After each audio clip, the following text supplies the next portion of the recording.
ஒரு சில இடத்துல ஃபேன்ஸுங்கிட்ட புரிதல் இல்லாமல் இருக்கும்போது கொஞ்சம் ஃபீல் பண்ணுவேன். இப்போ நான் என்ன சொல்கிறேன்னா, ஆடியோ ரிலீஸ் ஃபங்க்ஷனுக்கு வராதிங்கன்னு சொல்கிறேன். ஏன் வராதிங்கன்னா, என்னை பார்க்க வந்த பையன் ஒருத்தன் ஆக்சிடென்ட் ஆகி இறந்துருக்கான். அதில் ஒரு சில ஃபேன்ஸ் எல்லாம் வாய்ஸ் நோட்லாம் எங்களை வர வேணான்ட்டிங்களா, எங்களை வேணான்ட்டிங்களா, அது இல்லை கணக்கு.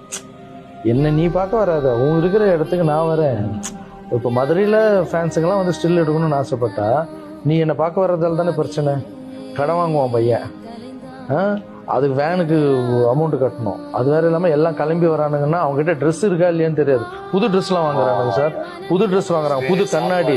அப்புறம் இங்கே வந்து ஸ்டே பண்ணுறதுக்கு அவங்க எவ்வளோ செலவு பண்ணணும் பாருங்க. ஆல்ரெடி நீ என்ன ஹீரோவாக்கி அப்படி வச்சிருக்க, உங்ககிட்ட இருந்து நான் எதுக்கு வாங்கணும்? நான் வரேன், எனக்கு கல்யாண மண்டபம் புக் பண்ணுறது எனக்கு பெரிய விஷயம் இல்லை. ஸோ நான் வந்து உனக்கு ஸ்டில் கொடுக்குறேன்னு சொல்கிறேன்.